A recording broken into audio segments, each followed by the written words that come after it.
সাইয়্যিদুনা ইব্রাহিম আলাইহিস সালাম আল্লাহ পাক যিনাকে জলিলুল কদর নবী করেছে, যিনি আল্লাহ পাকের কাবা শরীফ তৈরি করেছে, সেই ইব্রাহিম আলাইহিস সালামকে আল্লাহ পাক কত দিক দিয়ে পরীক্ষা নিয়েছে, নিজের আওলাদের দিক দিয়ে পরীক্ষা নিয়েছে।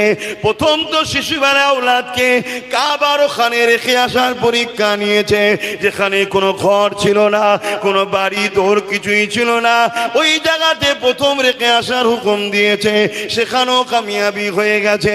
আবার দ্বিতীয় আওলাদের পরীক্ষা নিয়েছে, এই ইব্রাহিম তুমি আমি আল্লাহকে কতটা ভালোবাসো, তার পরীক্ষা হিসাবে পরীক্ষা নিয়েছে, তোমার আওলাদ তোমার সন্তানকে আমার জন্য কুরবানি করে দাও। ইব্রাহিম আলাইহিস সালাম নিজের আওলাদকে নিয়ে গিয়ে মিনাতে শুইয়ে দিয়ে আল্লাহর খুশির জন্য তরোয়াল চালিয়েছে।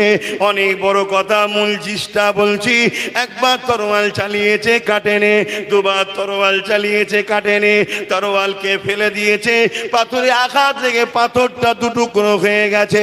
ইব্রাহিম আলাইহিস সালামকে হযরত ইসমাঈল আলাইহিস সালাম বলতে লেগেছে, আব্বা জান, বাপের অন্তরে ছেলের ময়া, এই ময়াতে হয়তো আপনার হাত দুর্বল হয়ে যাচ্ছে, কিন্তু না, আপনি চোখে একটা কাপড় বেঁধে লাগ, যাতে করে আপনি আমার মুখটা না দেখতে পান।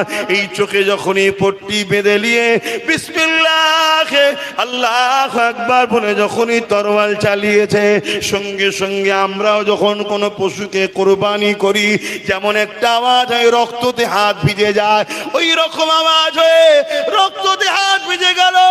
ইব্রাহিম আলাইহিস সালাম বুঝতে পেরে গেছে, আমার বাচ্চাকে আমি জবাই করে দিলাম, কুরবানি করে দিলাম। এই চোখের পট্টিটা খুলে জমিনের দিকে না তাকিয়ে আসমানের দিকে মুখ তুলে বলতে লেগেছে, আল্লাহ, আমি ইব্রাহিম প্রমাণ করে দিলাম, আমার দিলেতে আমার বাচ্চাকে নয়, আমার দিলেতে আল্লাহ আপনি আগে রয়েছে। আল্লাহ, আমি আমার বাচ্চাকে আপনার জন্য কুরবানি করে দিলাম। আল্লাহ আওয়াজ দিয়ে দিলে ইব্রাহিম জমিনের দিকে দেখো, যখনই জমিনের দিকে তাকালে জমিনের দিকে দেখতে লেগেছে, ইব্রাহিম আলাইহিস সালাম দেখতে লেগেছে একটা জান্নাতি পশু দুম্বার নাই জবাই হয়ে পড়ে রয়েছে, আর ইসমাঈল আলাইহিস সালাম পাশে দাঁড়িয়ে রয়েছে। ইব্রাহিম আলাইহিস সালাম চিন্তিত হতে লাগলে, আল্লাহ আওয়াজ দিয়ে বলতে লাগলে, ইব্রাহিম, তুমি কুরবানিতে পরীক্ষাতে পাস হয়েছ, কিন্তু আমার উদ্দেশ্য তোমার বাচ্চাকে জবাই করা নয়, আমার উদ্দেশ্য হলো তোমার দিলে দুনিয়ার প্রেমকে জবাই করে আমি আল্লাহ আমার প্রেমটাকে রাখা।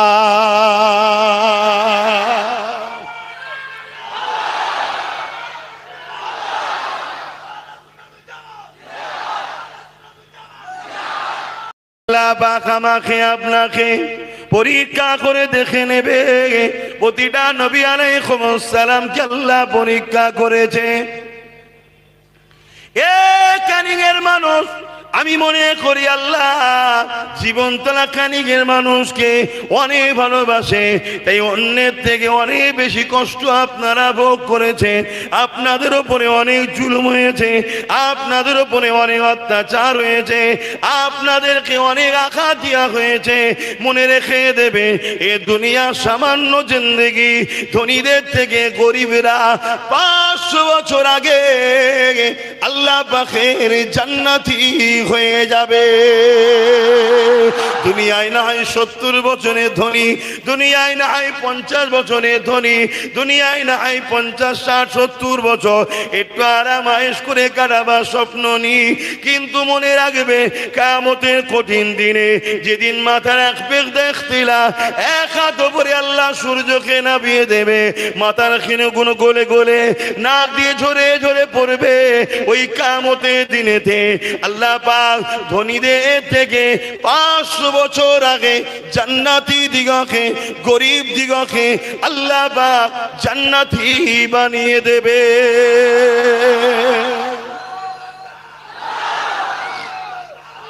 আল্লাহু আকবার। আজকে সময় কম ভাই, আল্লাহু আকবার। তাহলে গরিব বলে মন খারাপ? হ্যাঁ, জুলুম হলে মন খারাপ?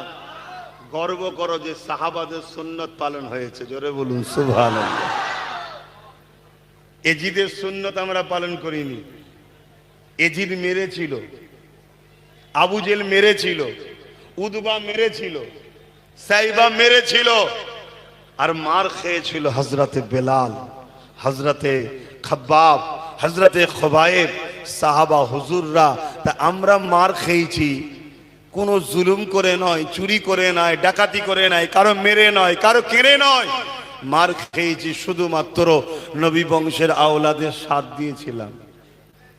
সে বলেছিল আসো মসজিদ বাঁচাতে হবে, মাদ্রাসা বাঁচাতে হবে, নায়ের পক্ষে থাকতে হবে, গরিবের পক্ষে থাকতে হবে, তাই তো নাকি?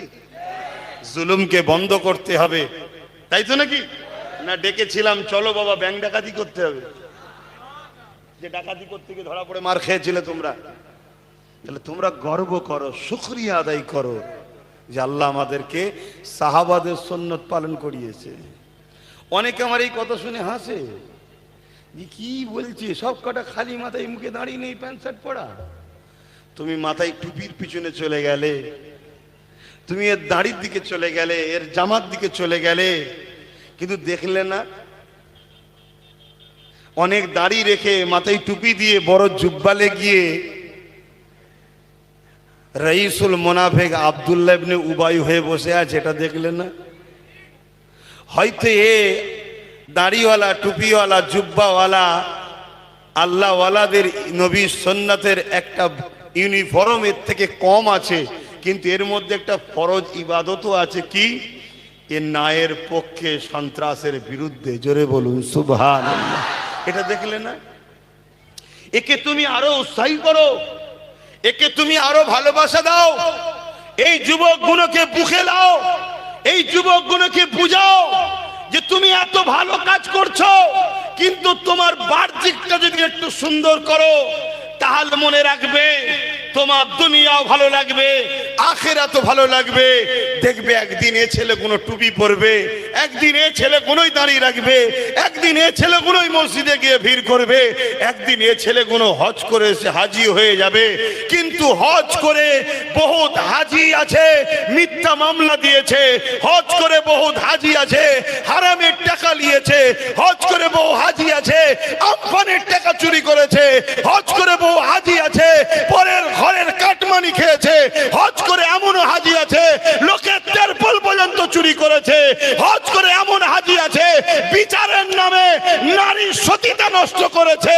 এই হাজির থেকে এই প্যান্ট শার্ট পরাগুলো অনেক অনেক গুণ ভালো, এটা আমার আল্লাহ রাসূল বলছে।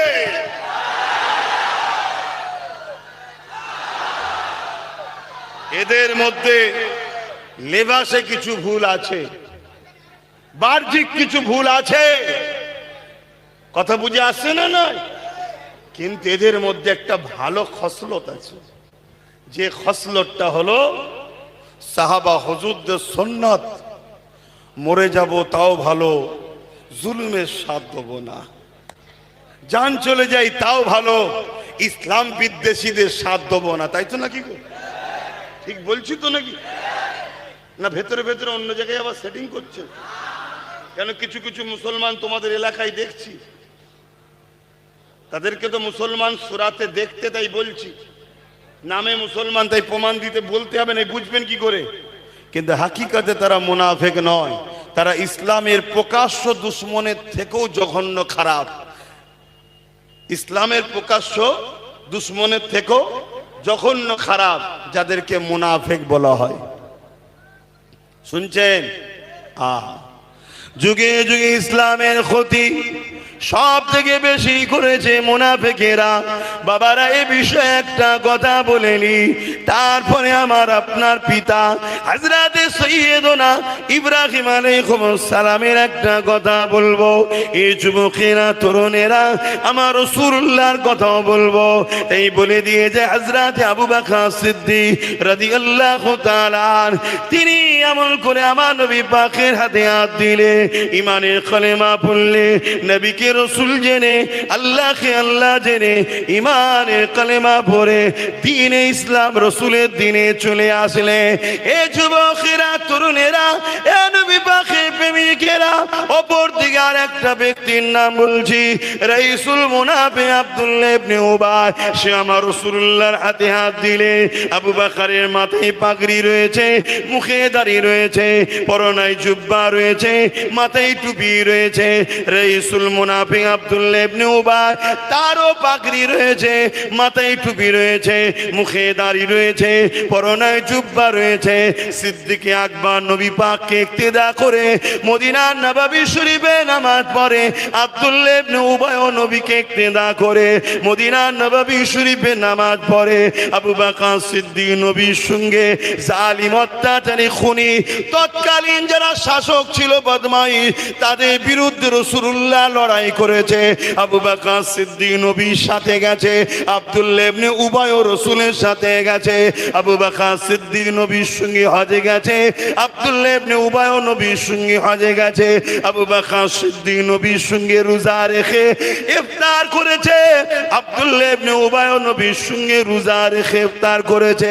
আল্লাহ নবী কোরআন শোনায়, কালামে হককে শোনায়, শরিয়া শোনায়। আবু বকর সিদ্দিক বসে বসে শোনে, আব্দুল্লাহ ইবনে উবাই বসে বসে শোনে। কিন্তু একটা বড় বিষয় হলো এটা, কোরআন ঘোষিত আব্দুল্লাহ ইবনে উবাই রাইসুল মুনাফিক জান্নাত জাহান্নামের ঘোষণা হয়েছে, জাহান্নামের সবথেকে নিকৃষ্ট জায়গায় যাবে, এই ঘোষণা হয়ে গেছে। আর আবু বকর সিদ্দিক দুনিয়া থেকে জান্নাতে সার্টিফিকেট পেয়েছে। দুজনেরই তো নামাজ, দুজনেরই রোজা, দুজনেরই দাড়ি, দুজনেরই টুপি, দুজনেই হজ করেছে, দুজনেই নবীর হাতে হাত দিয়েছে, দুজনেই নবীর নববী শরীফে বসে, দুজনেই নবীকে ইক্তেদা করে নামাজ পড়ে। একজন ঘোষণা পেচ্ছে জাহান্নামী, আর একজন জান্নাতি। কারণ কি? কি হলো তোমাদের? আবার উঠে বললে কেন হুড়মুড় করে?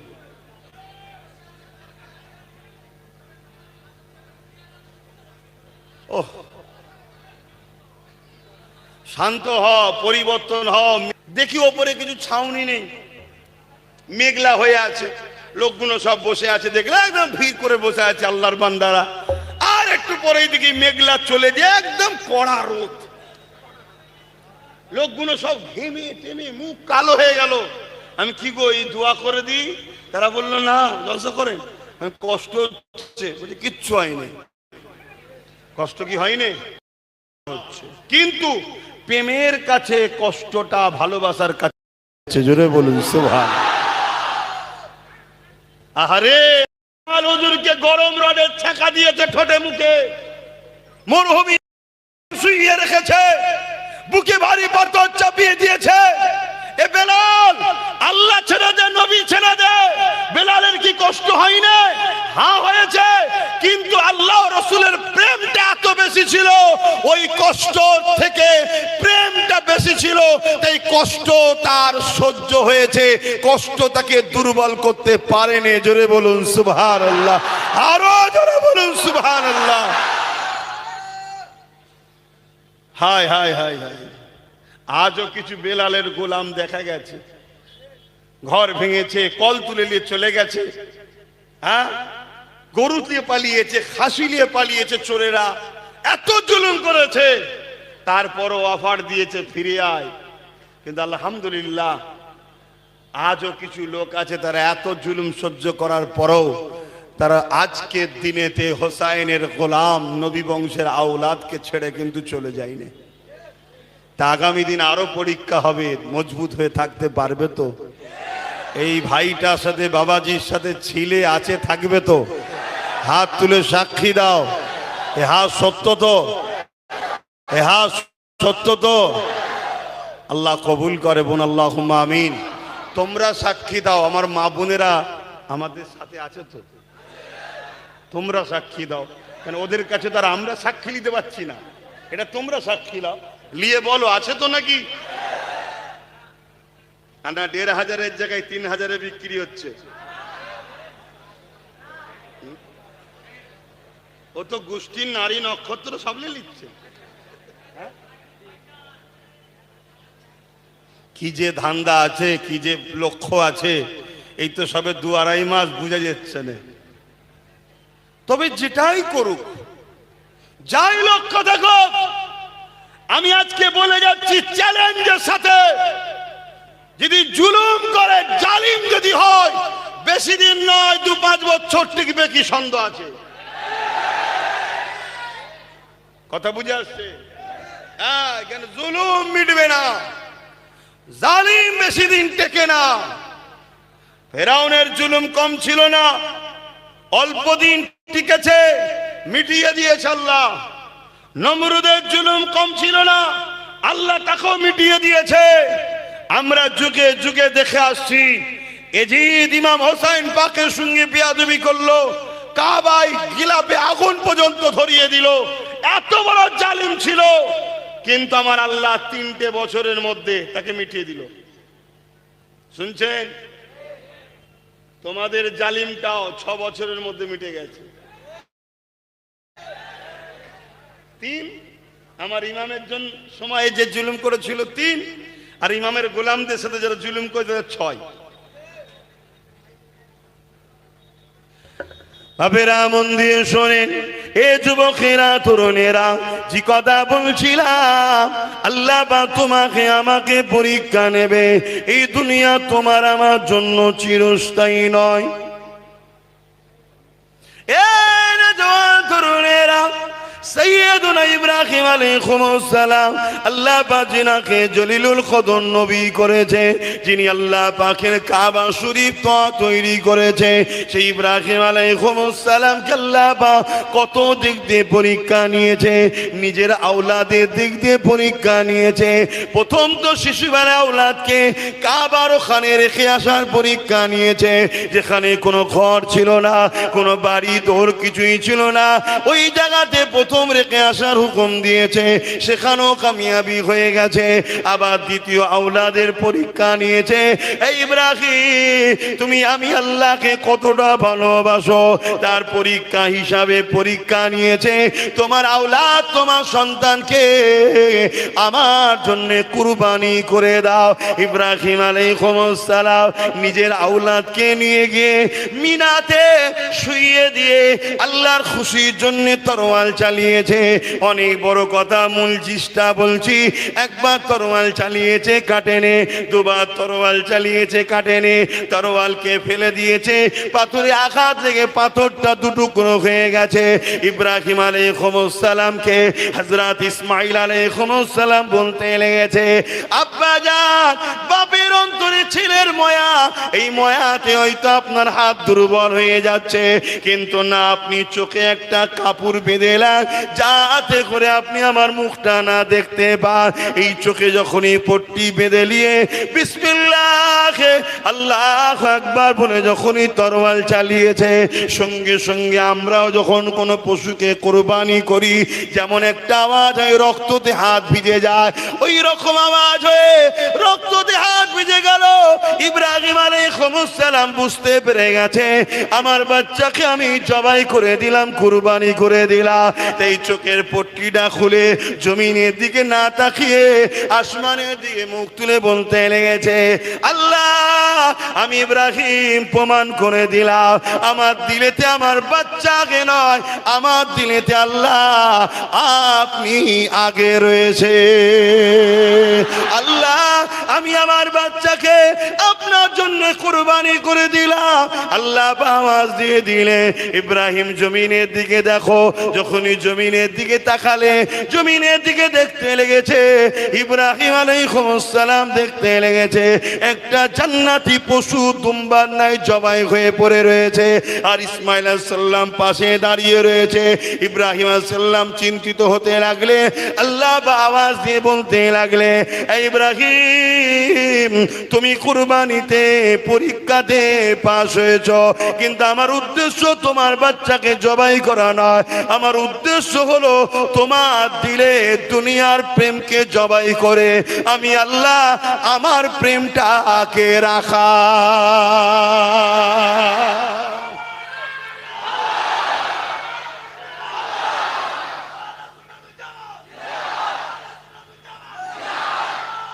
আল্লাহু আকবার। কাল মসজিদের উপরে হামলা হবে, মাদ্রাসার উপরে হামলা হবে, কোরআনের উপরে হামলা হবে, দ্বীনের উপরে হামলা হবে, ইনসাফের উপরে হামলা হবে, নারীদের উপরে হামলা হবে, গরিবদের উপরে হামলা হবে, বিধবাদের উপরে হামলা হবে, আল্লাহ সৃষ্টির উপরে হামলা হবে, আমার দেশের উপরেও হামলা হবে। এই হামলাকে রুখার জন্য আগামী দিন যদি আমাদেরকেও কুরবানি হতে হয়, আমরাও কুরবানি হয়ে জালিমদের বিরুদ্ধে লড়াই করতে রাজি আছি না? এই ইমানি জজবা রাখতে হবে, এই পাওয়ার রাখতে হবে। আরে ইমামে হোসেন পাক বলেছে, তুমি জুলুমের বিরুদ্ধে দাঁড়াও, অন্যায়ের বিরুদ্ধে দাঁড়াও, অত্যাচারের বিরুদ্ধে দাঁড়াও, খুনিদের বিরুদ্ধে দাঁড়াও, জালিমের বিরুদ্ধে দাঁড়াও, সন্ত্রাসের বিরুদ্ধে দাঁড়াও। আমি হোসেনকে দেখো, আমি রসুলের নামাসা, জান্নাত আমার নবীর, দুনিয়া আমার নবীর, আখিরাত আমার নবীর, সবকিছু আল্লাহ বানিয়েছে আমার নানার জন্য, এবং দুনিয়া থেকে আমি জান্নাতের সার্টিফিকেট পেয়েছি। আমি হোসেন নামাজ পড়েছি, আমি হোসেন রোজা রেখেছি, আমি হোসেনের পাগড়ি আছে, আমি হোসেনের দাড়ি আছে, আমি হোসেনের টুপি আছে, আমি হোসেনের জুব্বা আছে, আমি হোসেনের তসবিহ পড়ি। কিন্তু এর মানে এটা নয় জুলুম দেখে চুপ থাকবো, অন্যায় দেখে চুপ থাকবো, অত্যাচার দেখে চুপ থাকবো, মিথ্যা দেখে চুপ থাকবো। না না, এটা আমার নবীর আদর্শ নয়। আমার নবীর আদর্শ আবু জেহেলের বিরুদ্ধে, উতবার বিরুদ্ধে, সাইবার বিরুদ্ধে, রোমের বিরুদ্ধে, পারস্যের বিরুদ্ধে, কিসরার বিরুদ্ধে, কাইসারের বিরুদ্ধে, পৃথিবীর সমস্ত জালিম শাসকদের বিরুদ্ধে আমার রাসূল লড়াই করেছে। মুসলিমদের পক্ষে, এতিমের পক্ষে, বিধবার পক্ষে, মানুষের পক্ষে, মুসলমান হোক অমুসলিম হোক, রাসূল সবার জন্য এসেছে, সবার পক্ষে দাঁড়িয়ে লড়েছে। তাই আমি হোসেন বলে যাই, তুমি ন্যায়ের পক্ষে দাঁড়িয়ে লড়ো, অন্যায়ের বিরুদ্ধে দাঁড়িয়ে লড়ো, ন্যায়ের পক্ষে দাঁড়াও, অন্যায়ের বিরুদ্ধে দাঁড়াও। আমার আল্লাহ তোমাকে নিরাশ করবে না। হয় হোসেনের কাতারে শহীদ দিয়ে আমার সঙ্গে জান্নাত দেবে, না আমার সাথী যারা বিজয় হয়েছে তাদের কাতারে গাজী করেও জান্নাত দেবে। জোরে বলুন সুবহানাল্লাহ, আরো জোরে বলুন সুবহানাল্লাহ। ভাইরা আমার, আমাদের জন্য এই দুটো রাস্তা, আর মুনাফিকের জন্য আরো রাস্তা আছে। আমাদের জন্য মনের মধ্যে শহীদের তামান্না রাখতে হবে। শহীদ কি গো, আল্লাহ যদি দেয় নেবে না? হ্যাঁ, কিন্তু আমাদের অত বড় কপাল কি জানি না। আমাদের কপাল যত বড় হবে কি আমাদের জানা নাই, কিন্তু শহীদের মাকাম কত। আহা, শহীদদের ঘরে আল্লাহ বেহিসাব জান্নাত দেবে। জোরে বলুন সুবহানাল্লাহ। গাজীদেরও জান্নাত, কিন্তু হিসাব দিতে হবে, তারপরে জান্নাত। কথা বুঝে আসছে? তাহলে আমি একটা কথা বলতে গিয়ে এদিকে চলে এলাম। মুনাফিক আর মোমেন দুদিকেই দাড়ি, তাহলে দুদিকেই টুপি, দুদিকেই নামাজ, দুদিকেই রোজা, দুদিকেই হজ। আর কারবালাতেও ঠিক এরকমই ছিল। এজিদের তাবুতেও আজান হয়েছে, হোসেন পাকের তাবুতেও আজান হয়েছে। এজিদের দিকেও কি বলে কলেমা পড়া মুসলমান, হোসেনের দিকেও রয়েছে কলেমা পড়া মুসলমান। এজিদের দিকেও মুফতি, মৌলানা, আলেম, হাফেজ রয়েছে, হোসেন পাকের দিকেও আছে। এবং এজিদের দিকে সংখ্যাটা হলো 13,000। কত? 13,000। কিছু লোক কিছুদিন আগে বলছিল না, হ্যাঁ আব্বাস সিদ্দিকী ওর সাথে কজন আছে, হ্যাঁ এরকম বলছিল না? আরে সংখ্যাতে যেওনি, সংখ্যাতে যদি যাও তাহলে তো এজিদ হক হয়ে যাবে, হোসেন ভুল হয়ে যাবে। কেন? হোসেনের দিকে মাত্র 52 জন, আর মহিলা বাচ্চা নিয়ে 72, মাত্র 52 জন, 52 জন। আর এজিদের দিকে শুধু মুফতি ছিল 3000, আলেম ছিল 7000, হাফেজ ছিল 3000। তাহলে এজিদকে হক বলবেন নাকি? হ্যাঁ, তোমাদের এলাকায় অনেক শয়তানি সব প্রচার করতো, হ্যাঁ। ও আবার কিছু কিছু হুজুর কিছুদিন আগে বেরিয়েছিল, বাপ রে বাপ, কাবায় গিয়ে নাকি দোয়া করছে জালিমের জন্য। হায় রে হায় রে হায় রে হায় রে, ঘর মে আগ লাগি হ্যায় ঘর কি চারাগ সে, ঘর মে আগ লাগি হ্যায় ঘর কি চারাগ সে। এ কওমকে কখনো কেউ মিটাতে পারেনি। যতদিন ক্ষতি হয়েছে, যতটুকু হয়েছে, ঘরের লোকেরাই গাদ্দারি করেছে। তাই তাহলে দুজনেই একজন, দুজনের মাথায় পাগড়ি, দুজনেরই দাড়ি, দুজনেরই টুপি, দুজনেরই জুব্বা, দুজনেই নবীর হাতে হাত দিয়েছে। একজন আবু বকর সিদ্দিক আর একজন আব্দুল্লাহ ইবনে উবাই। একজন জান্নাতের সংবাদ পেল, একজন জাহান্নামের সংবাদ পেল। কারণ কি? হযরত আবু বকর সিদ্দিককে জিজ্ঞাসা করা হলো, ও হযরত আবু বকর সিদ্দিক কারণটা কি? হযরত আবু বকর সিদ্দিক বলল, এ আমার নবীর অনুসারীরা, এ আমার নবীর সাহাবারা, বাবারা শুনে রেখে দাও, জেনে রেখে দাও, আব্দুল্লাহ ইবনে উবাইয়ের যা রয়েছে আমি আবু বকরও তাই রয়েছে, কিন্তু আমার যা আছে ওর মধ্যে তা নাই। কি আপনার আছে ওর নাই, কিন্তু ওর যা আছে আপনার রয়েছে, এটা খুলে বলুন। হযরত আবু বকর সিদ্দিক বললে, ওর নামাজ আছে আমার আছে, ওর রোজা আছে আমারও আছে, ওর হজ আছে আমারও আছে, ওর দাড়ি আছে আমারও আছে, ওর টুপি আছে আমারও আছে, ওর পাগড়ি আছে আমারও আছে, ওর নবীর পিছনে ইক্তেদা করেছে আমিও করেছি, ওর নবীর সাথে জিহাদে গেছে আমিও গেছি, ওর নবী পাকের সঙ্গে হজে গেছে আমিও গেছি। এই দিক দিয়ে ওর যা আছে সব আমারও রয়েছে, কিন্তু আমার যা আছে ওর তা নাই। কি আপনার আছে ওর নাই? হযরত আবু বকর সিদ্দিক বললে, আমি এখান থেকে রাসূলুল্লাহকে ভালোবাসি, ও এখান থেকে ভালোবাসে, অর্থাৎ আমার দিলে আল্লাহ নবীর প্রেম ঈমান আছে, ওটা ওর নাই। ও দুনিয়াকে ধোঁকা দিবার জন্য মুসলমান সেজে আছে, কিন্তু আমার দিলের মধ্যে আল্লাহ নবী সবার আগে আছে। আরো জোরে বলুন সুবহান। তা আল্লাহ কখনো আমাদেরকে পরীক্ষা নিল, একদিকে মত, একদিকে আল্লাহ ও রসুল। আপনি কাকে নেবেন? মত? বলুন বলুন। মানে জান বাঁচাবার অফার, আর একদিকে আল্লাহ ও রসুল, আপনি কাকে নেবেন? এটা পরীক্ষা।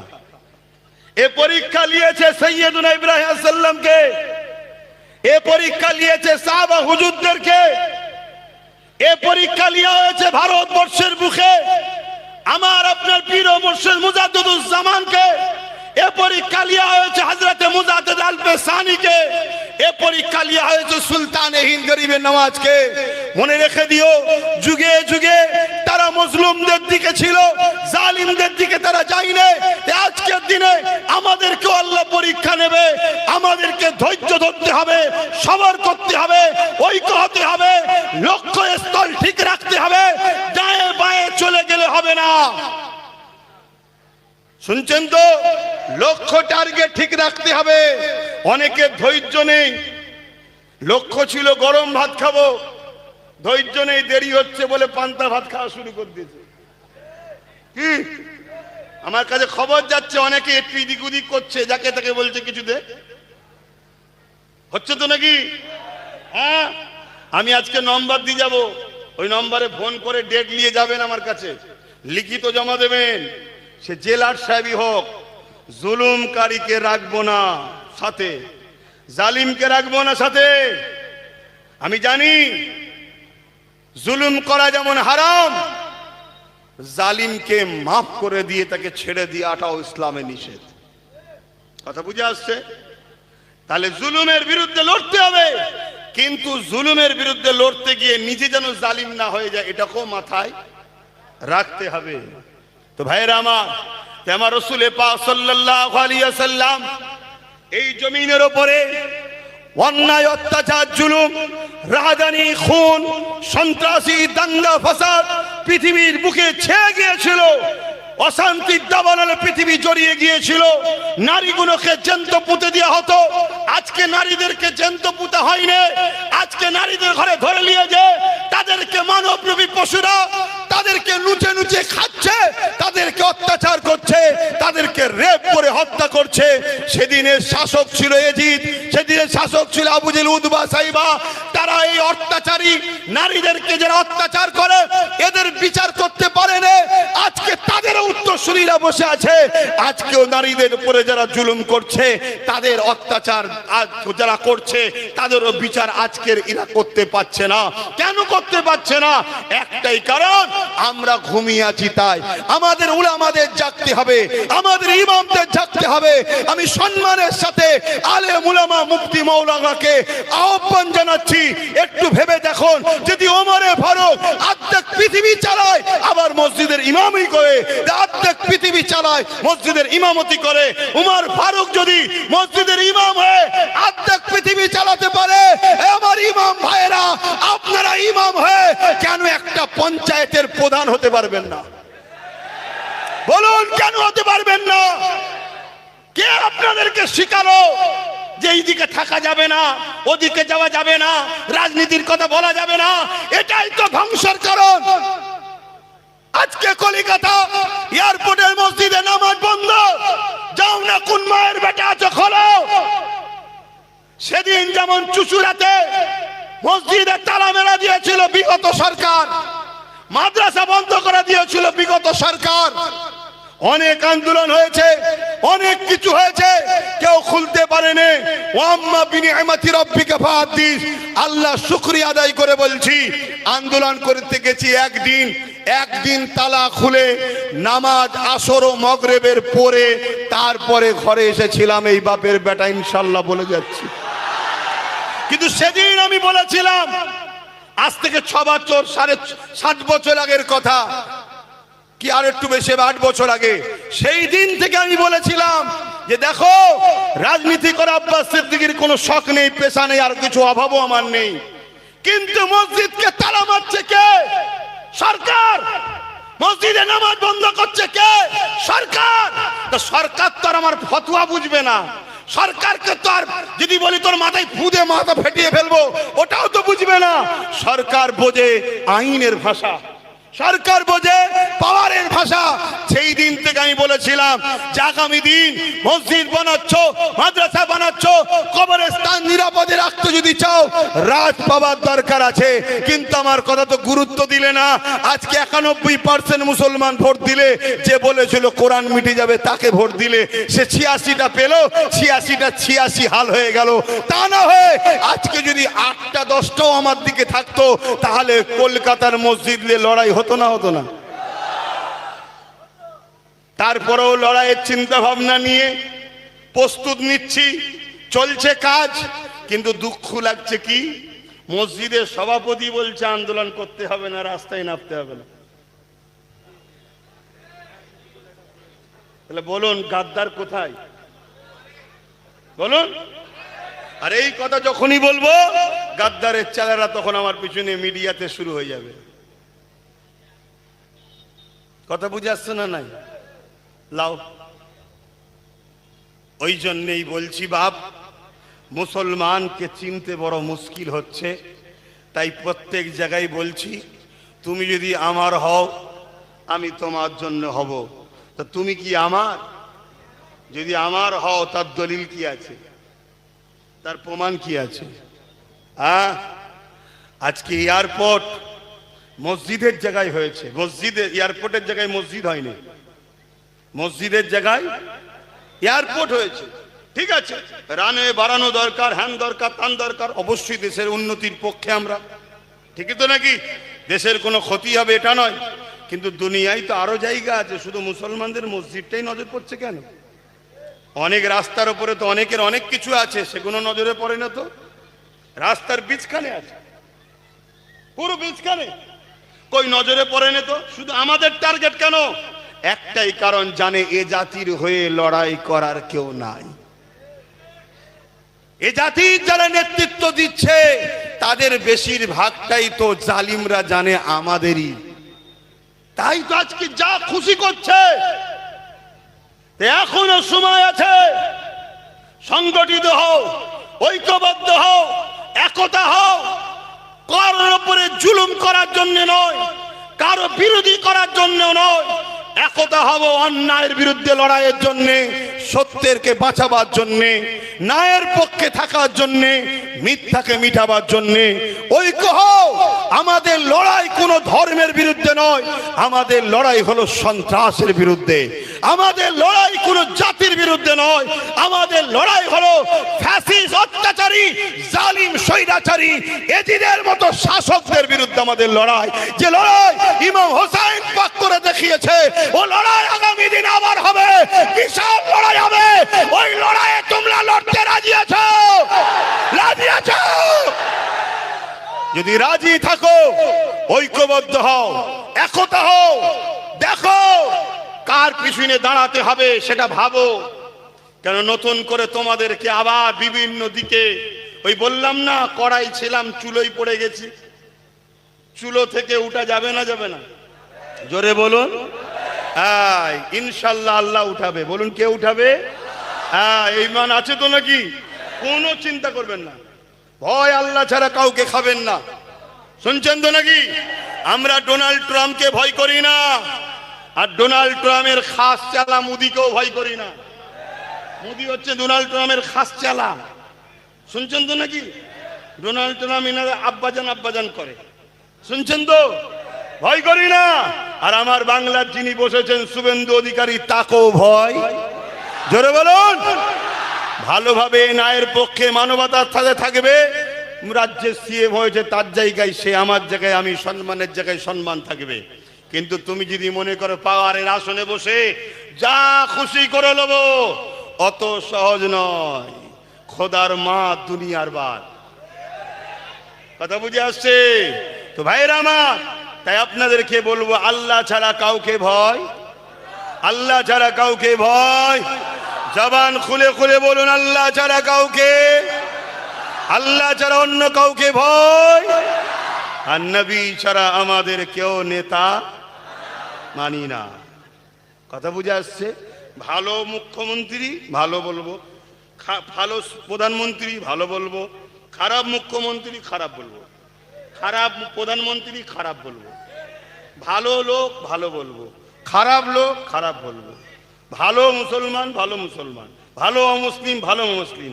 যদি মুসলমান খারাপ হয় তাকে খারাপ মুসলমান বলবো। ঠিক তো নাকি? হ্যাঁ, এই হক কথা বলতে হবে। জালিম শাসকের সামনে হক কথা বলা সব থেকে বড় জিহাদ। কথা বুঝে আসছে? হক কথা বলো, কিন্তু বলার আগে কিছু কাজ আছে তো নাকি? সেই কাজগুলো করো। তাই তোমাদেরকে ডাকছি, প্রত্যেকটা গ্রামে নাম ফোন নাম্বার লেখো, কারা আছো আমার সাথে জমা দাও। দিন যখন হবে একটা একটা গ্রাম ধরে ধরে ডাকবো, তোমাদের সঙ্গে বসবো, কিছু প্ল্যান পরিকল্পনা বলবো, কিছু আলোচনা প্রেম ভালোবাসার কথা বলবো। বড় মাঠে খেলার আগে ঘরের মাঠে প্র্যাকটিস করতে হয়, জানেন না? আর তুমি যদি মনে করো যে না, তাহলে আমার সমস্যা নেই। কেন আমি গত 8-10 বছরে সব বলে দিয়েছি। আমি এমনও বলেছি, একদিন মসজিদে যাবেন, দেখবেন AK-47 দাঁড়িয়ে আছে। যখন এয়ারপোর্টে মসজিদে ঢুকছে,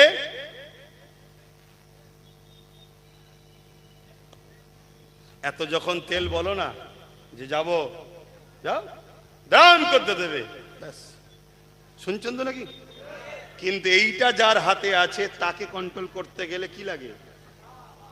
হুজুরের ফু লাগে? বলবেন তো জুম্মার দিনে ইমামের খুতবা লাগে? মুরগি জবাই করতে লাগে? কি লাগে? আব্বাস সিদ্দিকী ওইটাই বুঝিয়েছিল, কিন্তু বুঝলে না তো। ওইটাই বুঝিয়েছিল যে আসো আসো ঐক্যবদ্ধ হও। তা না করে কোরআনের দুশ্মনকে দিল 91% মুসলমান ভোট। কে? কোরআনের দুশ্মন, যে বলেছিল কোরআন শেষ হয়ে যাবে আমার উন্নতি। শুনছেন তো? আর আল্লাহ খোদা তাকে এমন শেষ করেছে, তার আপন জনরাই তাকে ছেড়ে পালিয়েছে। ঠিক তো নাকি?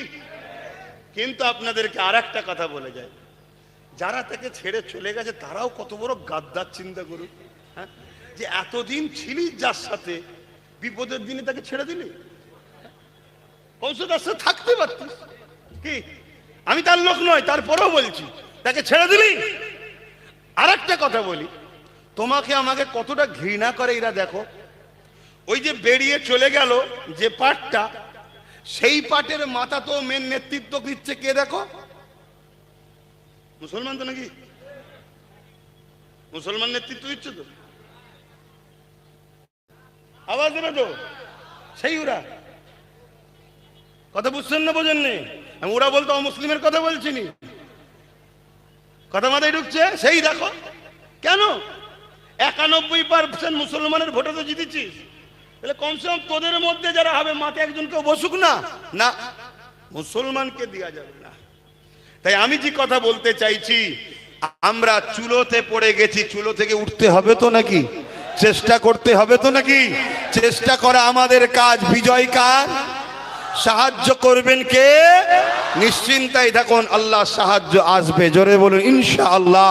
কিন্তু আমার বক্তব্য যেটা, চুলো থেকে তোলার তো চেষ্টা করছি, কিন্তু চুলো থেকে উঠে আবার কড়াই পড়ে যাবেন না তো? কেন আরো অনেকে কড়ালে ঘুরছে, শুধু তোমাকে আমাকে ফেলবে বলে। মুসলমানকে শুনছেন না? কড়ালে ঘুরছে, আয় আমার দিকে, আয় আমার দিকে, আয় আমার দিকে আয়। কেন রে বাবা? তোর করাতে তো 28 বছর ছিলাম, তোর করাতে তো 34 বছর ছিলাম, তোর করাতে 15 বছর ছিলাম, আবার তোর কড়াই যাবো কেন? এখন কোন কড়াতে আর নয়, নিজেদের পায়ে দাঁড়াতে হবে। রাজি আছেন? কারা রাজি আছেন হাত তুলে আর একবার সাক্ষী দেন। কথা ঠিক তো? তাহলে নিজের এলাকায় প্রমাণ করতে হবে, প্রত্যেকটা গ্রাম প্রত্যেকটা জায়গা যেন আগামী দিন পায়। আর কিছু মুসলিম মুনাফিক রয়েছে, তারা এখন আবার কোরআনের দুশমন, মসজিদের দুশমন, মাদ্রাসার দুশমন, দিনের দুশমনদের সঙ্গে আবার ঝান্ডা নিয়ে ঘুরছে। জানতে হবে এরা প্রকাশ্য প্রমাণ হয়ে গেল এরাও হলো মুনাফিক, ইজিদি মুসলমান। ঠিক না বে ঠিক? যাক, সময় তো কম, মাগরিবের দিকে যাচ্ছে। আসেন একটু সালাম পড়ে লিয়া নবী।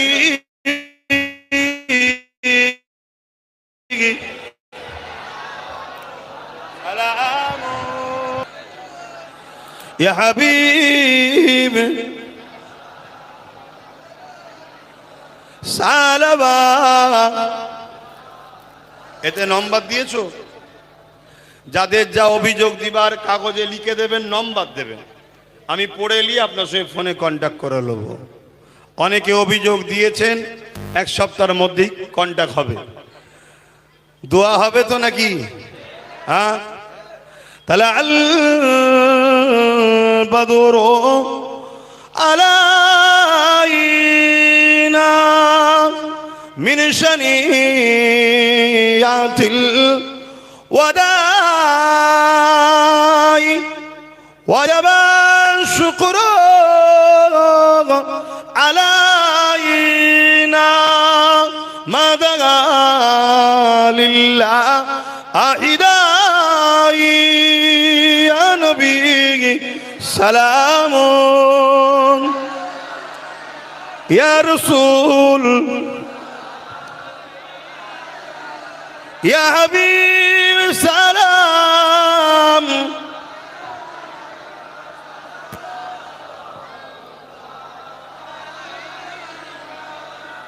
একটা কথা মনে পড়েছে, একটু দাঁড়িয়ে দাঁড়িয়ে বলে দিই। আল্লাহ নবী একটা চিঠি পাঠালেন সাহাবা হুজুরদের হাতে, পারস্যের সম্রাটের হাতে।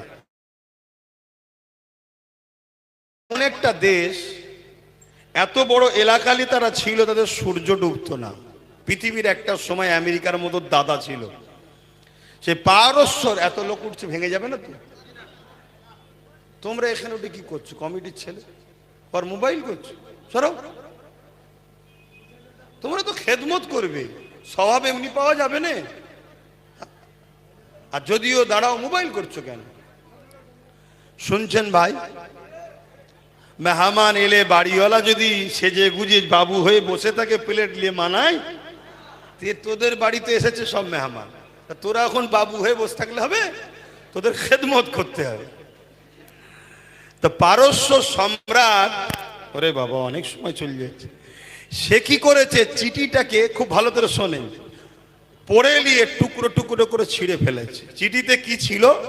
আল্লাহ নবীর পক্ষ থেকে মেসেজ, এ পারস্য সম্রাট, তুমি তোমার প্রজাদের ওপরে জুলুম বন্ধ করো। কথাটা ভালো না খারাপ? নারীদের উপরে অত্যাচার করো না, তোমার যারা অধীনস্থ প্রজা আছে তাদের উপরে জুলুম বন্ধ করো। রাজ ক্ষমতা নিয়ে মানুষের উপরে জুলুম করছো, এটা অন্যায়, বন্ধ করো। এটা আমার রাসূলুল্লাহ দিয়েছে। ক্ষমতা রয়েছে, ক্ষমতাটা পাওয়ার থাকে না, অহংকার থাকে না, থাকে না? হ্যাঁ থাকে তো নাকি? যেমন বিগত সরকার ক্ষমতার জোরে বলতে বলতে বলতে বলতে এমনও বলে ফেলছে কোরআন মিটে যাবে, ঠিক না? বলতে বলতে বলতে বলছে দুর্বল সরকার মনে করুনি। আরে এমন কিছু নয় রে বাবা, একটা ফুসকুরি হবে, সারাবার ক্ষমতা নাই। তো বেশি লাফালাফি করো না, মালিক দিয়েছে ভালোভাবে থাকো, মানুষের সঙ্গে ইনসাফ করো, নাই প্রতিষ্ঠিত করো, কলকারখানা করো। কথা বুঝে আসছে? বিগত বছর থেকে কংগ্রেস, বাম, টিএমসি সবাই মিলে আমাদেরকে শুনিয়েছে বিজেপি আমাদের দুশ্মন, দিত নাকি? তুমি প্রমাণ দাও মুসলমানদের দুশ্মন আমি নয়, তাহলে এরা মিথ্যা প্রমাণ হয়ে যাবে। তা না করে তুমি যদি সেই কাজ করতে যাও তাহলে ওরা সত্য হয়ে যাবে। তো সুযোগ যখন পেয়েছো প্রমাণ করো। তা না করে তুমি মুসলমানদের মসজিদ টসজিদে, সেটা একই জিনিস হয়ে গেল। ওরা যা বলেছে ঠিকই বলেছে, তাহলে মনে হবে তো। তাহলে এরকম বোকার মধ্যে কাজ করলে হবে? ভালোভাবে কাজ করতে হবে। আশা করছি এখানে সরকারের লোক রয়েছে, রিপোর্টটা যদি যায়, যদি সরকারের শুধরাই তো ভালোই হবে, কি? আর না শুধরালে আর একবার লাগতে হবে। কিন্তু কাকে নিয়ে লাগবো সেটাই তো বুঝতে পারছি না। কেন এরাই তো বলছে আন্দোলনের রাস্তায় নেবনি, কি আমার মসজিদ চলে যাবে, এই বলছে যেও না। তাহলে কিছু তো একটা ব্যাপার আছে, যাক অত ডিপে যাচ্ছে না।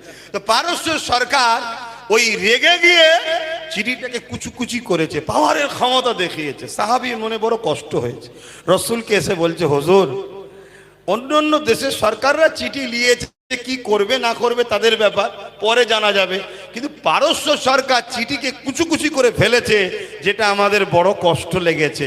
আল্লাহ নবী মুচকে হাসলেন, হেসে বললেন সাহাবারে কষ্ট পেও না, ও চিঠি কুচি করেনি, ওর রাষ্ট্রটাকে টুকরো টুকরো করে দিল।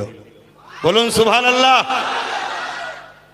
খুব মন দিয়ে শোনেন, বাপের একটাই ছেলে ছিল পারস্য সম্রাটের। বাপ যেমন ছিল মাতাল, ছেলেও মাতাল। বাপ ছিল চরিত্রহীন, ছেলেও ছিল চরিত্রহীন। বাপ যাকে একদিন নিয়ে আসে বুঝে নেবেন, পরের দিন তাকে আবার ছেলে নিয়ে আসে। এই বাপ বেটাই একটা ঠুকুর মুকুর হচ্ছে, বুড়োকে না ঝাললে তো হবে না। আর বুড়ো রাজার চিন্তা করছে, ছেলে তো সেই আমারটাকেই ধরে টানাটানি করছে, দেখে ছেড়ে দিতে হবে। তো একদিন বাপ একটা হাকিমের কাছে গেছে, যে বলেছে এমন একটা দাওয়াই, এমন একটা বিষ তৈরি করো যার গায়ে লেভেল থাকবে তাকতের দাওয়াই। বুঝে নিচ্ছ তো নাকি যুবকরা? হ্যাঁ, তোমরা খুব ভালো বোঝো। তা তাকতের দাওয়াই লেখা যেন থাকে, কিন্তু ভেতরে বিষ আছে। নিয়ে এসছে কেন? রেখে দেবো, ছেলে যাতে খেয়ে নেয়, আর খেলে মরে যাবে। আর ছেলে এইদিকে ঘরে বসে চিন্তা করছে, ধর কতদিন ওয়েট করব, চল তরোয়াল নিয়ে বেরিয়েছে। তো তরোয়াল নিয়ে এসে ছেলে ছেড়েছে পারস্যের রাজা বাপকে। বাপ তো পড়ে গেছে, মৃত্যু, হাত খুলে গেছে, শিশি বেরিয়েছে, দেখছে তাকতের দাওয়াই। বলছে ও বুড়ো, তাই বুঝি তুমি এরকম পাওয়ার পাও কোথায়? তো ও কি করছে, ঘট করে খেয়েছে। বাপও মরল, ছেলে মরল। বলুন রাষ্ট্রটা ঠিক থাকবে? দেখলেন না গত সরকার পড়ে যাওয়ার পর কত এখন সব ভাগ বাটরা হয়ে যাচ্ছে, হচ্ছে না? হয়নি? তো পারস্য সম্রাট পুরো টুকখানে পেরেছে দখল করে। ইনশাআল্লাহ নবীর চিঠি টুকরো টুকরো করাতে যদি পারস্য সরকার, পারস্য সম্রাটের রাজত্ব টুকরো টুকরো হয়ে যায়, আমরা যারা নবীর গোলাম, নবীর পক্ষে, নবীর ওয়ারিস আলেমরা ন্যায়ের পক্ষে কথা বলছি, আমাদেরকে যদি শাসক অত্যাচার করে মনে করে, তারা নিরাপদে থাকবে। আর একটা চিঠি টুকরো টুকরো করে সাম্রাজ্য টুকরো টুকরো হয়েছে, আমাদেরকে আঘাত যারা দেবে তারাও নেস্তে নাবুদ হয়ে যাবে। কথা বুঝে আসছে?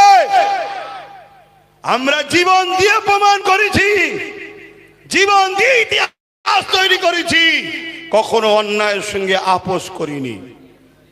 অতএব তোমার কাজ তুমি করো, আমার কোনো আপত্তি নাই। তুমি কাকে খেতে দিচ্ছ না দিচ্ছ জনগণ বুঝে নেবে, কিন্তু পাওয়ারের জোরে আমার ধর্মকে টার্গেট করবে না। ধর্ম টার্গেট করেছিল বলেই কিন্তু আমি রাস্তায় নেমেছিলাম। আজকে 5টা বছর যাবার পরে পরের টার্মসেই কিন্তু খোদার গজবে শেষ হয়ে গেছে। কথা বুঝে আসছে? তাই বলে গেলাম এই কথাটা। আসো হে নবী সালাম, ইয়া রাসূল সালাম,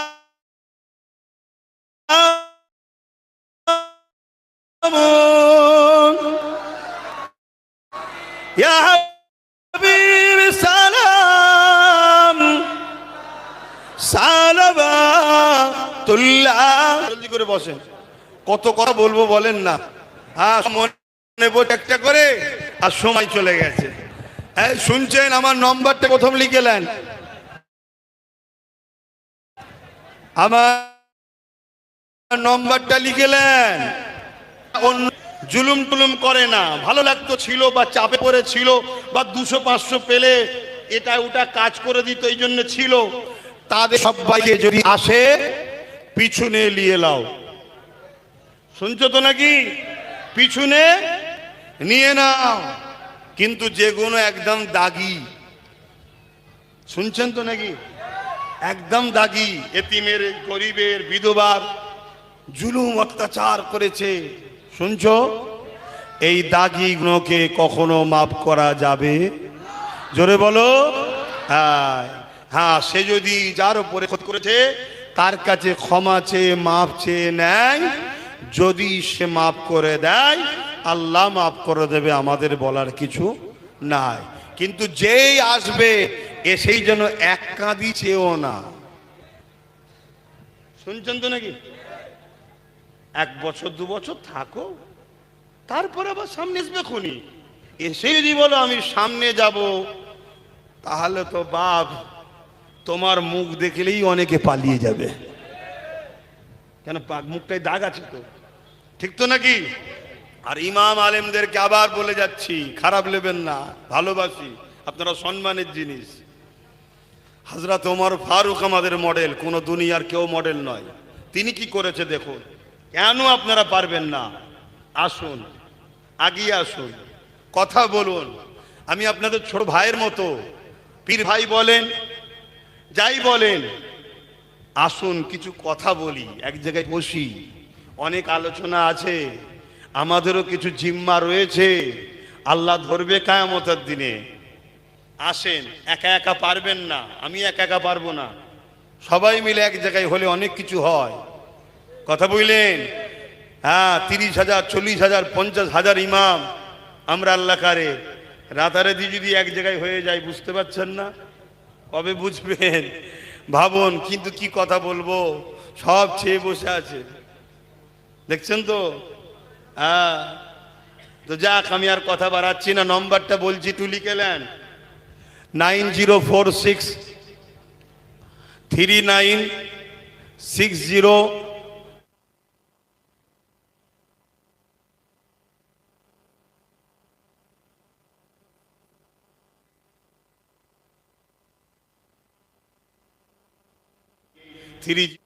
325982, এই দুটো নম্বর আপনারা ফোন করবেন। প্রতি জুম্মায় থাকি, এবং আরো যে বিষয়টা বললাম, নাম ফোন নাম্বার লিখে জমা দেন। কথা বুঝে আসছে? হ্যাঁ, লড়াই হলে যাবেন না? কি গো, যাবেন না? তা আপনাকে খুঁজে পাবো কোথা? তা যোগাযোগ থাকলে তবে তো তাকে ফোন করব। হ্যাঁ, আর আপনিও যখন বিপদে পড়বেন সব তো ফেলে দেবে, অন্ধকার করে তো পিটবে। আর যোগাযোগ থাকলে তবেই তো বলবেন হ্যালো, বিপদে পড়েছি। আর আমার কাছেও যদি আশপাশের সব যোগাযোগ থাকে, আমি বলবো হ্যালো, যাচ্ছি, চলে আয়। এক হবেন না? মারবার জন্য এক হয়ে গেল সব, আর আপনারা বাঁচার জন্য এক হবেন না? আমি তো কাউকে মারার জন্য আপনাদের ডাকছি না, কাউকে লুটার জন্য ডাকছি না, কারো ক্ষতি করার জন্য ডাকছি না, কেন কেন ইসলামে হারাম। কিন্তু মা বোনগুলোর ইজ্জত আবরু বাঁচাবার জন্য এক হবেন না? দেখেন না কি হলো। হ্যাঁ, বারাইপুরে মূল যে সাক্ষী দিচ্ছিল, মূল অভিযোগ নয়, মূল অভিযুক্তও নয়, মূল পান্ডা নয়, ও মূল সাক্ষী দিচ্ছিল, ও সব বলে দিচ্ছিল, তাকে ছেড়ে দিল। যে মেন রেপিস্ট সে নয় ওটা। আমরা তো ভুল মেসেজ শুনছি, আর আমরা কত নিচু জায়গায় বসবাস করি দেখছেন। আমি কাউকে বলছি না, কারো মেয়ে চলে গেলে তার বাপ মা হয়তো বলে ফেলবে যে আমি খুশি, কিন্তু না, একটু বুঝে কথা বলতে হয়। কথা বুঝছেন না, বোঝেন না? যার গেছে তার বুক ফাটবে স্বাভাবিক, কিন্তু তারপরেও বুক ফাটতে গিয়ে মাথা না ফেটে যায়, এটা মাথায় রাখতে হবে। বুক ফাটছে জানি, কিন্তু মাথায় রাখতে হবে যে আমি কি বলছি। খুশি বলে ফেললে হবে না। কথা বুঝে আসছে? কেন মূল যে আসামি সে কিন্তু এখনো ধরা, তাহলে বুঝতে পারলেন কেন মূল যে সাক্ষী সে গায়েব, তাকে ঝেড়ে দিয়েছে। সে অনেক কিছু ব্যাপার আছে বাপ, আর কি বলবো, এসব কথাকে বলেছি, শুধু আপনারা শোনেননি, এলাকায় আসা হয়নি, সোশ্যাল মিডিয়ায় শুনেছেন, ডাইরেক্ট শোনেননি, তাই বললাম। বিশেষ করে আমার মা বোনগুলো তো দেখতেই পাইনি, তবুও তো আপনারা একটু দূরে দূরে যান, তারা তো পারেই না, তাই একটুখানি আবার বললাম। না একই কথা কতবার বলবো? তো যা, কার কথা নয় তওবা করেন। বিসমিল্লাহির রহমানির রহিম। আল্লাহ তাআলা আমি জানা অজানা, ইচ্ছা ও ইচ্ছা সকল গুনাহ হইতে তওবা করিতেছি। আস্তাগফিরুল্লাহ রাব্বি মিন কুল্লি যামবি ওয়া আতুবু ইলাইহি। আশহাদু আল্লা ইলাহা ইল্লাল্লাহু ওয়াহদাহু লা শারীকা লাহু ওয়া আশহাদু আন্না মুহাম্মাদান আবদুহু ওয়া রাসূলুহু। লা ইলাহা ইল্লাল্লাহ মুহাম্মাদুর রাসূলুল্লাহ সাল্লাল্লাহু আলাইহি ওয়াসাল্লাম। যত কষ্ট বিপদেই থাকেন নবীকে খেয়াল করবেন যে আমার থেকে অনেক বেশি আহা কষ্ট তিনি কাটিয়েছেন, ঠিক তো নাকি? জানে সবর আসবে, ভুলের রাস্তায় যাবেন না, লুটের রাস্তায় যাবেন না। অনেকে কড়া নিয়ে ঘুরছে, আবার যেন কারো কড়ায় উঠে পড়বেন না, তাহলে আবার জ্বলতে হবে। কথা বুঝে আসছে? আসুন আমরা এক হই, নিজেদের ক্ষমতার চেয়ারের একটা পায়া আমরা দখল করব। কথা বুঝে আসছে? যে ভাগ দেবে বাকি জায়গায় তাকে সাথ দেবো, এই হচ্ছে কথা। আসেন, আল্লাহুম্মা আমিন। আয় আল্লাহ, আপনি আমাদেরকে নামাজি, রোজাদার, মুত্তাকি, পরেজগার, হাজি গাজী বানান আল্লাহ। সময় তো একেবারেই সংক্ষেপ, যে যা আশালি হাত তুলেছে প্রত্যেকের আশা বর্ষাকে আপনি কবুল করুন আল্লাহ। দিদারে কাবা, দিদারে মদিনা শরীফ যাওয়ার তৌফিক দান করুন আল্লাহ। আয় আল্লাহ, যা কিছু বলালেন বললাম, বলা কারণ ভুল ভ্রান্তি মাফ করে দিন আল্লাহ। রহমত করে মেহেরবানি করে নিজ গুণে কোনো সওয়াব দিলে আমার নূর নবীর সওয়াবখানা পৌঁছানো। হুজুরে আব্বাজান, আম্মাজান, পরিবার, সাহাবা, সাহাবিয়া, চার পিরানে পীর, চার ইমাম হুজুরদের উপরে সওয়াব পৌঁছে। আয় আল্লাহ, হাবিবের খাতে রহমত করে, দয়া করে, মেহেরবানি করে আমাদের সকলের বাপ কুল, মা কুল, দাদু কুল, দাদি কুল, নানা কুল, নানি কুল, শ্বশুর শাউরি, মাই, মুরব্বী কুল, সবার পীর ও মোর্শেদ মোজাদুজ্জামান দাদা হুজুর উপরে সওয়াব পৌঁছে দিন। দাদা হুজুরের 5 কলিজার টুকরা খলিফা হুজুরদের ওই সওয়াব পৌঁছে দিন। আয় আল্লাহ, ক্যানিংয়ে, মস্তান, মঞ্জিলতে শুরু করে ঘুটিয়ারিতে, আপনার গাজী সাহেব হুজুরতে শুরু করে, ভাঙরে সুলতান আসগর আলী হুজুর শুরু করে, হারোয়ার আব্বাস আলী হুজুর শুরু করে, আল্লাহ প্রত্যেকটা মাহবুব বান্দা বান্দিদের ওই সওয়াব পৌঁছে দিন। আমরা যারা হাত তুলেছি আমাদের মা বাবা, ভাই বোন, স্ত্রী, বাচ্চা যারা চলে গেছে জান্নাতি করে দিন। যারা বেঁচে আছে নেক হায়াত দারাজ করেন। আয় আল্লাহ, যারা অসুস্থ আছে শেফা দান করেন। গত কয়েকদিন আগে আমার আর এক ভাই ইন্তেকাল হয়ে গেল আল্লাহ, এই ক্যানিংয়েরই মানুষ, তার উপরে কত জুলুম হয়েছিল, আপনার হাওয়ালায় চলে গেল আল্লাহ। তার জীবনের গুনাহ মাফ করে জান্নাতে উঁচু মাকাম দান করবেন আল্লাহ। এবং ভাঙরে যেসব ভাইয়ের আমার ন্যায়ের পক্ষে থাকার জন্য আল্লাহ জালিমের অত্যাচারে মারা গেল আল্লাহ, তাদেরকেও জান্নাতে উঁচু মাকাম দান করবেন আল্লাহ। হাবিবের খাতিরে আল্লাহ আমাদের প্রত্যেকের রুজিতে কারবার, ব্যবসা বাণিজ্য বরকত দেবেন। দিদারে কাবা, দিদারে মদিনা শরীফ যাওয়ার তৌফিক দান করবেন। আমার দেশবাসীদেরকে নিরাপদে রাখেন। আমার দেশের হিন্দু, দলিত, আদিবাসী, সাঁওতাল, বাগদি, খ্রিস্টান, মতুয়া সবাইকে নিরাপদে রাখেন, সুস্থ রাখেন, ভালো রাখেন। আমার দেশের সেনাবাহিনী, পুলিশ বাহিনী, বিএসএফ বাহিনী তাদেরকেও নিরাপদে রাখেন, নিরপেক্ষ রাখেন, ভালো রাখেন, সুস্থ রাখেন। আয় আল্লাহ, দয়াময় দয়া করে, মেহেরবানি করে আল্লাহ, যারা ক্ষমতার আসনে বসে আছে তাদেরকে ন্যায়, নিষ্ঠা, নিরপেক্ষতার সঙ্গে কাজ করার তৌফিক দিন। আর যদি পাওয়ারের জোরে, ক্ষমতার জোরে জুলুম করে আল্লাহ, ফেরাউনের মতো এদেরকেও মিটিয়ে দিন আল্লাহ। আয় আল্লাহ, শেষ করে দিন আল্লাহ। আয় আল্লাহ, হাবিবের খাতির রহমত করে, দয়া করে, মেহেরবানি করে আল্লাহ, আপনি 79 বছর দেশ স্বাধীন হয়েছে, আমার কওমের মানুষ সবার পিছনে ছুটেছে, সবাই আমাদেরকে লাঠিয়াল হিসাবে ব্যবহার করেছে, সবাই আমাদেরকে লুটেছে আল্লাহ। আমার ভাই নওশাদকে আপনি কামিয়াবি দান করুন আল্লাহ। আল্লাহ, তার সাথী হিসাবে এদেরকেও আপনি কবুল করুন আল্লাহ। আয় আল্লাহ, আমার মুরব্বী বাপগুলোকে, মাগুলোকে, আলেম উলামা ভাইদেরকে আল্লাহ কমসে কম সৎ পরামর্শ দিবার জন্য একতা, ঐক্য হবারও তৌফিক দান করুন আল্লাহ। আমার নলেজ স্টুডিকে আপনি কবুল করেন আল্লাহ। আয় আল্লাহ, আপনি আমার মনের নেক আশা তামান্নাকে কবুল করুন আল্লাহ। দিনের প্রচার করে বেড়াই, আপনি বলেছেন, আপনার হাবিব বলেছেন, আপনি বলেছেন অন্যায়ের পক্ষে, সত্যের পক্ষে, মিথ্যার বিরুদ্ধে, জুলুমের বিরুদ্ধে। তাই আমি মানুষকে শিক্ষা দিই দিনের কথা। হয় আল্লাহ, যেভাবে খেদমত করা দরকার হয়তো করতে পারি না, আল্লাহ আপনি দয়াময় দয়া করে খাদেম হিসেবে দিনের কবুল করুন আল্লাহ। বিশ্বের বুকে আপনি শান্তি দেন আল্লাহ। তামাম পৃথিবীতে যারা যে যেখানে আছে আমার ভালোবাসার মানুষ, তাদের জান মাল হিফাজত করুন আল্লাহ। এদেরকেও আমার পাশে আসার তৌফিক দান করুন আল্লাহ। একতা ঐক্যের সঙ্গে লড়াই করার, সত্যের পক্ষে মিথ্যার বিরুদ্ধে তৌফিক দান করেন। আয় আল্লাহ, আমার বাচ্চা আলী ওস্তাদ নসিব বড় করেন, আলেমে হাক্কানি দ্বীনের খাদেম করেন। আমার আম্মা জান আল্লাহ, বাপ মা ভাই বোন সকলে নিয়ে খায়ের দারাজ করেন। উমরাই গেছে তেনাকে শেফা সুস্থ সঙ্গে কাজ করার তৌফিক দান করেন। আরও যারা গেছে সবাইকে কামিয়াবি দান করুন আল্লাহ। আমার উলামা ভাইদের জান মাল ইমানে যে হেফাজত করেন, নায়ের পক্ষে একতা হওয়ার তৌফিক দান করেন আল্লাহ। এই বাচ্চা কোনো নসিব বড় করবেন আল্লাহ। নামাজের জন্য দোয়া ছোট করছি, যার যা আশা আপনি কবুল করেন। হাসবুনাল্লাহু ওয়া নি'মাল ওয়াকিল, নি'মাল মাওলা, নি'মান নাসির। আল্লাহ, আমার কি হাইসিয়াত আছে? সব তো আপনার। আমি কে? সামান্য নাপাক পানি থেকে আপনি আমার অস্তিত্ব তৈরি করেছেন। আমার কি হাইসিয়াত আছে? আপনি আমায় বাঁচিয়ে রেখেছেন, বেঁচে আছি, ডাকবেন চলে যাব, বলাচ্ছেন বলছি, বলাবেন না বলবো না, সব আপনার। আল্লাহ, আমি আপনার উপরে ভরসা করি, আপনি আমার জন্য যথেষ্ট। হাসবুনাল্লাহু ওয়া নি'মাল ওয়াকিল, নি'মাল মাওলা, নি'মান নাসির। আল্লাহ আরো বলাবেন, হকের পক্ষে রাখবেন, ইজ্জতের পক্ষে রাখবেন, ন্যায়ের পক্ষে রাখবেন, ঈমান ইজ্জতের সঙ্গে বাঁচিয়ে রাখবেন, ঈমান ইজ্জতের সঙ্গে মরণ দেবেন। আল্লাহ, ভিক্ষা চাইছি, এ যুব সমাজকে আমার বন্ধু করে দেন, এদেরকে আমার সাথে দাঁড় করিয়ে দেন। এদেরকে নিয়ে ন্যায়ের পক্ষে, অন্যায়ের বিরুদ্ধে আরো বিশাল লড়াই করার ক্ষমতা দান করেন আল্লাহ। আল্লাহ, যারাই আসবে দুনিয়ায় শুধু এক জায়গায় নয়, পরকাতে একসাথে যেন জান্নাতও থাকতে পারি আল্লাহ। আমিন আমিন আমিন। বারহাক কালমাতি লা ইলাহা ইল্লাল্লাহ।